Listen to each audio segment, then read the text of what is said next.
Blue Ribbon Committee kung kinsa maoy mohandol.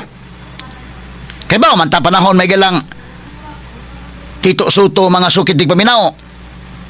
Ang gahandol sa Blue Ribbon Committee is Lacson man. Nya nakaibaw naman ta may galang Lacson nga wa man niya tiwasan ning iyang investigation. Straight to the point. Wa man. Napay daghan mahigalang imbitaronon niya wa gid imbitarang Lacson.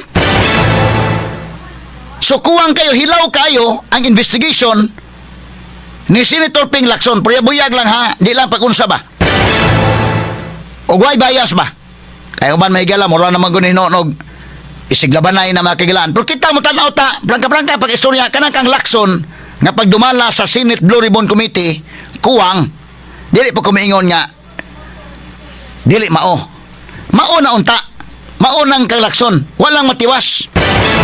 Kaya di naman niya, selective naman sa dekin. Ang iyang patawag kato namang mga witnesses, mga higala nga, ang testimonya itong ganahan paminaon sa pipila. Wagin mapatawag to mahigalang kuan. Katong kang Gutisa, gi-question ang 18 ka mga Marines, gi-question. Nya kumuto no naon ang katong 18 Marines, ang ilang pag-ingon naghatod big kwarta do lagi picture sa tupa. Karabang supported with evidence, substantiated with evidence ang gisulti sa 18 Marines nga do na mahigalay paghatod og kwarta. Inigiyon ang hatod og kwarta plus picture nga naghatod og kwarta, and they can easily counter check, verify with all the powers, equipment of the government, especially ang NBI o ang ila mahigalang cybercrime division sa kapulisan. They can easily check that if the pictures were produced by AI. Sayon kayo na i-check. Pero wa mahigala, di nas Lacson. So, dili kinahanglan mga kailan tao mga kasabot nga sa maning tawhan na labi na nga ang korupsyon na ana at the doorstep of Malacanang giundang ni Lacson. Naana, involved na si Pangandaman, involved na si Bersamin, si Jojo Cadiz, naana sa Malacanang ang paghinatdanay mahigalag malita. Wa nas Lacson.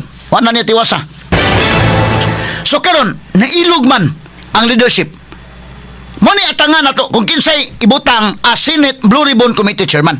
Kung ibalik ni Marcolita ni aroy, mabalik ang investigasyon sa flood control. O bisan adto mahatag ni Cayetano, ni Pia. Kaya kalas Pia day mapugos mga ginagawa ng mga tao ang flood control ay kalimti. Pero kalas Marcolita tested na nga investigaron yun ang flood control kaya dako man ang kasuha. Mas dako gunang trillion go involved. Lisod bang kayo mahigala kita ba? Atong klarohon na no kay lisod bang kayo hipokrito po mga higalag hipokrita ning uban. Nakakita sila mga kagalaan sa kang Sara.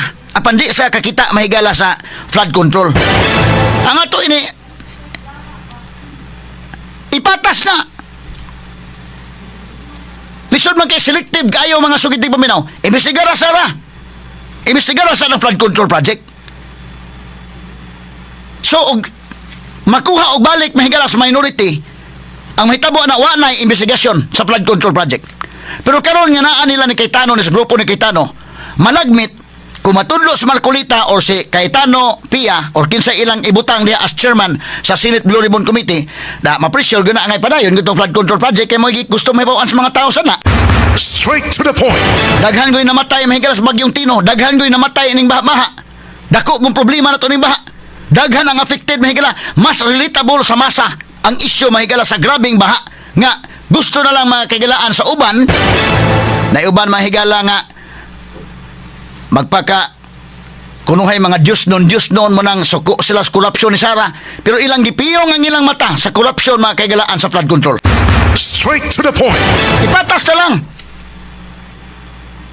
lang og nanawagan ng uban mahigala nga imbestigaron kuno si Sara mo ni mauna. Dili ba na usa ka dakong hipokrito nga di ka manawagan sa investigasyon sa flood control? Straight to the point.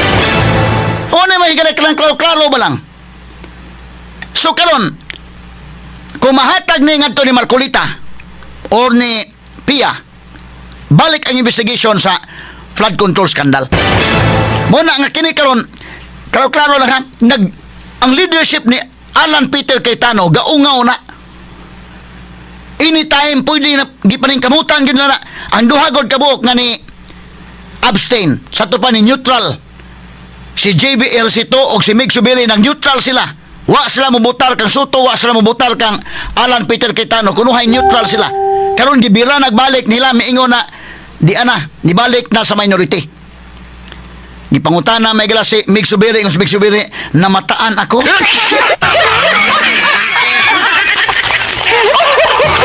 So, binisaya nang namataan day. Ingon Subiri, namataan ako no siya. Nakamata na siya. Nalamdagan na siya kuno. Mao nang nibalik siya sa minority.